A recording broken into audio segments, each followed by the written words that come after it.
Hello and welcome friends, sports time में आप सभी लोगों का स्वागत है। मैनचेस्टर टेस्ट जो है बड़ा इंटरेस्टिंग हो गया है। दूसरे दिन का खेल खत्म हो गया है और दूसरा दिन आप कह सकते हो कि इंग्लैंड के नाम रहा है। टीम इंडिया ने तीसरे सेशन में कुछ विकेट जरूर निकाले, मगर उसके बावजूद जो है इंग्लैंड का दबदबा जो है वो देखने को मिला, जब उन्होंने गेंदबाजी की तब भी और जब बल्लेबाजी की तब भी। किस तरीके का सूरत हाल है दूसरे दिन का खेल खत्म होने के बाद, ये आपको दिखाते हैं स्क्रीन के ऊपर। इंग्लैंड जो है अभी भी 133 रन जो है भारत के स्कोर से पीछे है, मगर दूसरे दिन उन्होंने लाजवाब जो है वो खेल यहां पर दिखाया है। इंग्लैंड का स्कोर दूसरे दिन का खेल खत्म होने तक 225 रन है, 2 विकेट के नुकसान पर। उनके दोनों ओपनर्स जो हैं वो पवेलियन लौटे हैं, मगर एक ने 94 रन बनाए, दूसरे ने 84 रन बनाए। टीम इंडिया की पहली पारी 358 रनों पर जो है वो खत्म हो गई थी। ओली पॉप और जो रूट, उनके दो बल्लेबाज जो हैं अभी क्रीज पर मौजूद हैं। ओली पॉप ने 20 रन बनाए हैं नाबाद, और जो रूट 11 रन बनाकर जो है वो क्रीज पर मौजूद है। 133 रन का डेफिसिट अभी भी है और इंग्लैंड के हाथ में 8 विकेट हैं। इंग्लैंड कहा जा सकता है, जिस तरीके से पिच बिहेव कर रही है, जिस तरीके से सारी चीजें लग रही हैं, कि भाई ड्राइवर सीट पर अभी तक नजर आ रहा है। 46 ओवर में ही लगभग 5 के रन रेट से उन्होंने 225 रन जो है वो बटोरे हैं, क्योंकि बेन डकेट और जैक क्रॉली ने जो है तेजी से रन बनाए, डोमिनेट किया। नई गेंद का इस्तेमाल जो है इंग्लैंड ने अच्छा किया था, और दूसरे दिन जो है टीम इंडिया को ज्यादा रन उन्होंने नहीं बनाने दिए। दूसरे दिन भारत के जो 6 बल्लेबाज थे, जो 264 से भारत ने आगे खेलना शुरू किया, 6 बल्लेबाज सिर्फ 94 रन जोड़ पाए।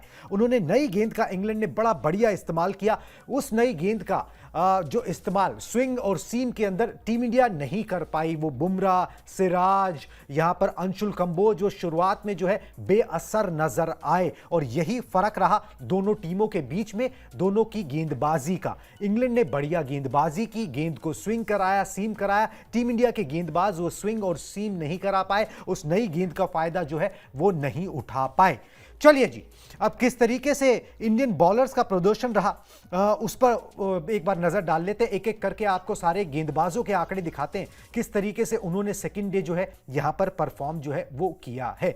दिखाएं जी आंकड़े गेंदबाजों की। जसप्रीत बुमराह 13 ओवर की गेंदबाजी की, 4 मेडन, 37 रन और कोई विकेट नहीं। इकॉनमी से कोई लेना देना नहीं, मगर बात यह कि भाई विकेट चटकाना जो है ना आपके प्रीमियर फास्ट बॉलर का काम होता है। यहां पर जो इंग्लैंड के गेंदबाज, जो बेन स्टोक्स ने किया, फाइफर लिया उन्होंने, जो जोफ्रा आर्चर ने किया, उस तरीके की गेंद की मूवमेंट जो है वो बुमराह की नजर नहीं आई, सिराज की नजर नहीं आई, और अप फ्रंट विकेटें नहीं चटका सके। 358 रन कोई बहुत बड़ा स्कोर नहीं है, it's a good enough healthy score, मगर उसको डिफेंड करने के लिए वहां पर जो है कि आप इंग्लैंड को उसके पार ना जाने दो, 10, 20, 50 रन की लीड ले लो। वो टीम इंडिया का जो गेंदबाजों ने जो एफर्ट लगाना चाहिए था, जो प्रदर्शन होना चाहिए था, वो प्रदर्शन दूसरे दिन नजर नहीं आया है।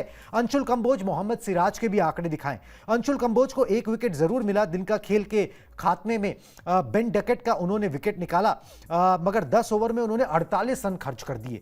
खूब पिटाई लगी उनकी, लगभग 5 की इकॉनमी से उन्होंने रन दिए। 1 विकेट उनको बाद में जो है मिला है। डेब्यू मैच है, आप अंशुल कंबोज को पहली बार इंग्लैंड में खेल रहे हैं, ज्यादा कसूरवार नहीं ठहरा सकते। यह जिम्मेदारी जसप्रीत बुमराह और मोहम्मद सिराज की थी, जो एक्सपीरियंस कैंपेनर थे, कि भाई यहां पर जो है किसी तरीके से 350 के पार इंडियन टीम गई है। बल्लेबाजों ने जैसे तैसे अपना काम करके दिया है, अब गेंदबाजों को वो जो है ग्रिप करनी है। मगर कभी गेंदबाज उस तरीके से परफॉर्म नहीं कर पाते, कभी बल्लेबाज नहीं कर पाते। लॉर्ड्स में बल्लेबाज नहीं कर पाए थे, यहां पर गेंदबाजों ने जो है वो नोज जो है नट बोल्ट जो है वो ढीला छोड़ दिया, जिसके कारण जो है इंग्लैंड एज ले बैठा। मोहम्मद सिराज के आंकड़े दिखाएं, वो तो बहुत ही महंगे साबित हुए। ठीक है, लाइन और लेंथ जो है मोहम्मद सिराज की बहुत ज्यादा बिगड़ी हुई जो है वो नजर आई। जोश की कोई कमी नहीं होती है मोहम्मद सिराज में, हमेशा वो पूरे जोश और खरोश से जो है वो गेंदबाजी करते हैं, मगर यहां पर जो है ना वो नजर नहीं आया। 10 ओवर में 58 रन उन्होंने खर्च कर दिए, कोई विकेट उनको हासिल नहीं हुआ। इकॉनमी जो है वो लगभग 6 की, मतलब जो वनडे क्रिकेट में आपको देखने को मिलता है उस तरीके से रन जो है मोहम्मद सिराज ने लुटाए, और आसानी से जो है ना शिकार यहां पर बनाया इंग्लैंड के ओपनर्स ने मोहम्मद सिराज को। शार्दुल ठाकुर, नीतीश कुमार रेड्डी की जगह जो है उनको शामिल किया गया। 5 ओवर की गेंदबाजी की, 35 रन उन्होंने दिए, कुछ असर नजर नहीं आ रहा था। 1-2 बॉल्स अच्छी जरूर पड़ी, उस पे निक लग जाता तो कामयाबी मिल जाती, मगर यह कि वो निरंतर उस स्पॉट में गेंदबाजी करना, गेंद से बातें करना, वो नई गेंद का जो इस्तेमाल जो होना चाहिए था वो नहीं हो पाया। और गेंदबाजों ने जो है वो दूसरे दिन खासा निराश जो है वो किया, हैवी रोलर जो है वो इंग्लैंड ने यूज किया था। मगर ये सारी बातें होती हैं। देखिए, ओवरकास्ट कंडीशंस है, नई गेंद है जिससे इंग्लैंड ने टॉकिंग की, उससे आपको भी जो है ना यहां पर बातें करनी चाहिए थी। पूछे कड़े सवाल जो है ना वो पूछने चाहिए थे, वो यहां पर नहीं पूछे गए। रविंद्र जडेजा ने 8 ओवर गेंदबाजी की, एक सफलता उनको मिली है जो वो आउट कर पाए इंग्लैंड के ओपनर को, जैक क्रॉली को उन्होंने जो है आउट किया। इंग्लैंड के लिए थोड़ा सा धक्का ये कि उनके दोनों ओपनर शतक के करीब पहुंचकर शतक नहीं लगा पाए, मगर जो काम करना था, जिस बेबाकी से रन बनाने थे, जो दबंगई दिखानी थी, जो एक स्टार्ट देना था, किक स्टार्ट अपनी टीम को, वो इंग्लैंड ने जरूर यहां पर दे दिया, जिसका एडवांटेज अब उनको यहां से उठाना है। अगर वो नॉर्मल भी गेंदबाजी कर लेते, बहुत बैटिंग इंग्लैंड की बची हुई है, तो यहां पर वो इंडिया से लीड लेने की सिचुएशन में आ जाएंगे और इंडियन टीम जो है बहुत मुश्किल स्थिति में जो है वो नजर आएगी। वो हालात अभी से बनते हुए नजर आ रहे हैं। तीसरे दिन के खेल पर बहुत ज्यादा कुछ निर्भर करेगा कि भाई अब आगे सूरत हाल क्या होगा। इंडियन बैट्समैन का परफॉर्मेंस मैं आपको फटाफट से दिखा देता हूं किस तरीके से रहा। ऋषभ पंत ने दिलेरी जरूर दिखाई, उस पर बात करेंगे, मगर वो दिलेरी वही है ना कि भाई आपने दिखा तो दी, ऋषभ पंत पे बात अलग से होगी, मगर 54 रन इन्होंने बनाए, कोई कंप्लेंट्स नहीं इनसे, बिल्कुल फ्रैक्चर था उसके बावजूद मैदान पर उठ रहे हैं। जो फर्स्ट डे का स्कोर था वो 37 रन था, यहां 54 रन तक गए हैं। ठीक है, 3 चौके 2 छक्के उन्होंने लगाए, कुछ रिकॉर्ड्स भी बनाए, मगर यही है कि टीम का नतीजा जो है ना वो सिफर ही यहां पर रहा है। बाकी बल्लेबाजों का प्रदर्शन दिखा दीजिए। अब आप रविंद्र जडेजा को भी कसूरवार नहीं ठहरा सकते, शार्दुल ठाकुर को भी बल्लेबाजी में नहीं ठहरा सकते। भैया 41 रन वो बना के गए 88 गेंदों पर। रविंद्र जडेजा ने पिछले मैच में आपके लिए क्या किया, हर मैच में वही करते हुए नजर तो नहीं आएंगे ना। अगर आपके टॉप ऑर्डर के बैट्समैन अपनी जिम्मेदारी नहीं समझेंगे तो आप मिडिल ऑर्डर के बैट्समैन और लोअर मिडिल ऑर्डर में जो खेल रहे हैं पुछल्ले बल्लेबाजों को आप दोषी नहीं ठहरा सकते। हर बार वो आपको बेल आउट नहीं करेंगे। ये जिम्मेदारी ऊपर के बल्लेबाजों की थी जिनको स्टार्ट मिला था, एक बड़ा स्कोर लगाना चाहिए था, मगर वो नहीं हो सका। जडेजा ने 1 रन ही ऐड किया ओवरनाइट स्कोर में और कुछ खास नहीं कर पाए। वाशिंगटन सुंदर ने भी 27 रन जो है वो जोड़ने का यहां पर काम किया है। अब आप वाशिंगटन सुंदर और शार्दुल ठाकुर से शतक की उम्मीद तो नहीं करोगे ना कि वो शतक आपको लगा के दें, जबकि टॉप ऑर्डर के आपके बैट्समैन जो है वो नहीं कर रहे। स्टार्ट्स मिली उनको, साई सुदर्शन को मिली, शुभमन गिल का तो बल्ला नहीं बोला इस मैच में, मगर यही है एक कलेक्टिव एफर्ट देखने को जब नहीं मिलता है ना तो फिर आप ढूंढते हो कि किसको बलि का बकरा बनाया जाए, किसको जो है वो दोष दिया जाए। मगर यहां पर बल्लेबाजों को स्टार्ट मिली, एक बड़ा स्कोर नहीं मिला, फिर भी हेल्दी इनफ स्कोर था, मगर गेंदबाजों ने उसके ऊपर जो है वो पानी फेरने का काम जो है वो जरूर किया है। चलिए जी, अब बात करते हैं ऋषभ पंत की, जो दिलेरी उन्होंने यहां पर दिखाई है, फटाफट से उसके बारे में आपको बता देता हूं। देखिए, बड़ी बढ़िया प्रदर्शन ऋषभ पंत से निकला है। फ्रैक्चर था, उसके बावजूद जो है उन्होंने बल्लेबाजी की, 54 रन बनाकर पेविलियन जो है वो लौटे, 37 रन बनाकर रिटायर्ड हर्ट हो गए थे, मगर उसके बाद जो है हॉस्पिटल गए, फ्रैक्चर निकला, फिर भी जो है दौड़ नहीं पा रहे थे, मगर फिर भी थोड़ा सा लंगड़ाते हुए ही आप कहें, ठीक है, वो उन्होंने अपना खूंटा गाड़ने की कोशिश की। इस चक्कर में उन्होंने वीरेंद्र सहवाग के एक बड़े रिकॉर्ड की बराबरी कर ली है। सहवाग ने टेस्ट क्रिकेट में भारत के लिए सबसे ज्यादा छक्के लगाए थे, 90। ठीक है, अब ऋषभ पंत ने उसकी बराबरी कर ली है, उनके नाम भी 90 छक्के हो गए।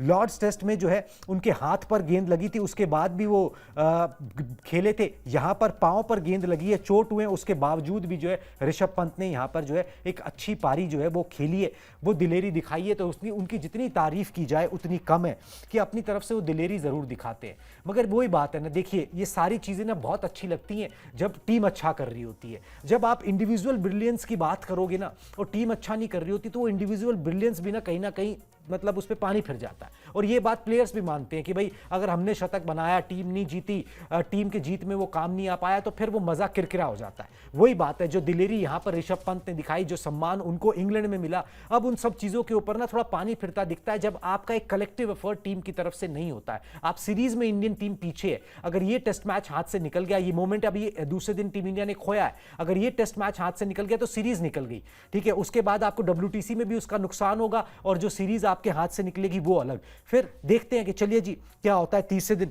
मगर जिन खिलाड़ियों ने अच्छा किया उनकी बात करनी, उनको उनका जो ड्यू है उनको देना बहुत जरूरी होता है। शार्दुल ठाकुर के बारे में बात करनी बहुत जरूरी है। इंग्लैंड से उनका लव अफेयर जारी है। 41 रनों की उन्होंने पारी खेली, पहले टेस्ट मैच में खेले थे, उसके बाद चौथे में जगह मिली है। आके जो वो कर सकते थे, जितनी उनकी काबिलियत है उस हिसाब से उन्होंने प्रदर्शन जरूर किया। 41 रनों की पारी उन्होंने खेली, 7वें नंबर पर बल्लेबाजी करने आए, 5 चौके लगाए, नीतीश की जगह शार्दुल को मौका मिला था। सुंदर के साथ मिलकर उन्होंने, वाशिंगटन सुंदर के साथ मिलकर, शार्दुल ठाकुर का ही एफर्ट था, वाशिंगटन सुंदर का ही एफर्ट था कि वो स्कोर को 300 के पार लेके गए और फिर 350 के पार जो है वो टीम इंडिया यहां पर जा सकी।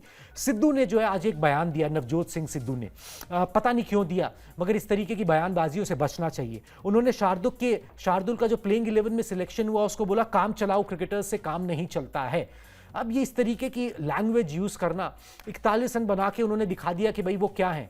ठीक है, अगर 2 विकेट भी अब मैच में और ले लेंगे तो उन्होंने तो अपना काम कर दिया ना। तो इस तरीके की बातों से बचना चाहिए, मगर कुछ लोगों को सुर्खियां बटोरने की आदत होती है, शायद इस तरीके का बयान जो है ना थोड़ा सा लूज टॉक के अंदर जो है ना वो आ जाता है। तो मैच में यह सूरत हाल रहा। ऋषभ पंत की दिलेरी, बल्ले से शार्दुल ठाकुर का अच्छा प्रदर्शन, इन सब चीजों के ऊपर टीम इंडिया का 350 के पार जाना संघर्ष करते हुए, गेंदबाजों ने जो एफर्ट नहीं लगाया वो पानी फिरता हुआ दूसरे दिन नजर आया। तीसरे दिन कहानी पलट सकती है अगर टीम इंडिया की गेंदबाज जोर लगा के फटाफट से जो है वो विकेट गिराए, जो कि असंभव काम नहीं है। मगर यह है कि दूसरे दिन जो सूरत हाल है वो हमने आपको बता दिया। चलिए जी आगे बढ़ते हैं।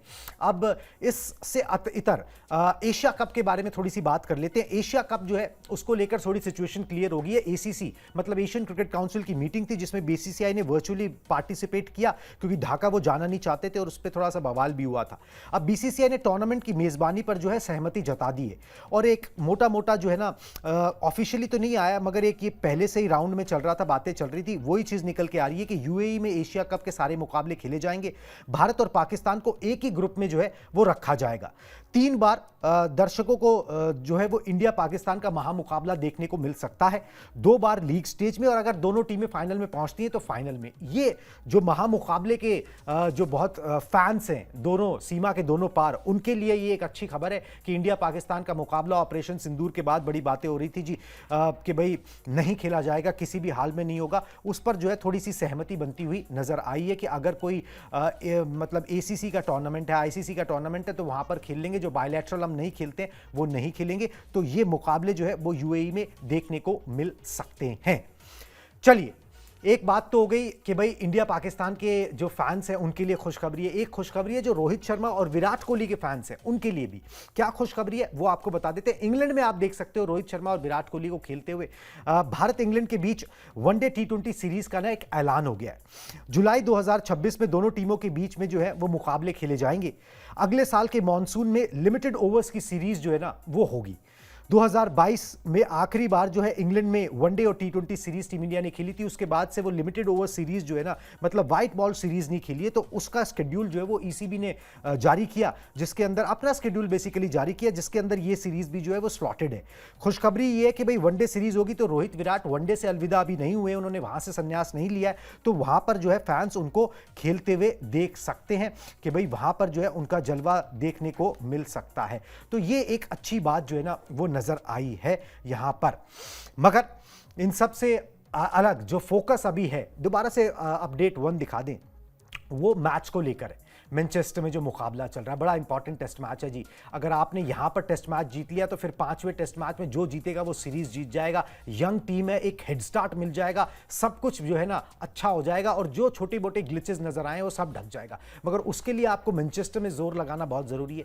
358 रन बनाकर टीम इंडिया के बल्लेबाजों ने ना उस काम को, मुश्किल था, देखिए ओवरकास्ट कंडीशन में इंग्लैंड ने गेंदबाजी ली थी, बल्लेबाजी मुश्किल थी, फिर भी 358 रन बनाकर कोई बुरा काम बल्लेबाजों को दोष नहीं दिया जा सकता। मगर गेंदबाज जो लगातार अच्छा करते आ रहे हैं उनको जो है यहां पर थोड़ा सा जोर और लगाना था, थोड़ा सा प्रेशर और क्रिएट करना था, जिसके अंदर बल्लेबाज जो है ना उस तरीके से कामयाब होते हुए नजर नहीं आए हैं। उम्मीद यही करेंगे कि तीसरे दिन जो है ना ये चीजें थोड़ी सी बदलें, चीजें थोड़ी सी अच्छी हों, चीजें थोड़ी सी पॉजिटिव साइड पे आए, थोड़ा सा लाइन लेंथ को कंट्रोल करो, थोड़ा बॉल को मूवमेंट करा पाओ। जिस तरीके से इंग्लैंड के गेंदबाज कर रखा है, उनसे बेहतर गेंदबाज, उनसे ज्यादा एक्सपीरियंस गेंदबाज जो है ना वो इंडियन टीम के पास है। बुमराह हमेशा लीडिंग फ्रॉम दी फ्रंट करते हैं, मगर यहां पर अनफॉर्चुनेटली दूसरे दिन जो है ना वो लीडिंग फ्रॉम दी फ्रंट, वो मैच अवेयरनेस, वो सब चीजें जो है ना वो गेंदबाजी में नजर नहीं आई हैं। शायद एक दिन रात का वक्त मिलेगा, उसके बाद जो है ये चीजें जहन में आएंगी और फिर आगे जो है उस तरीके से बिहेव किया जा सकेगा।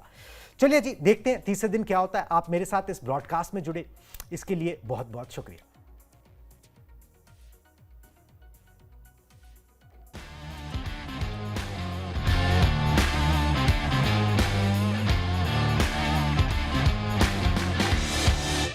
ये है सीक्रेट रेसिपी MDH का जीरा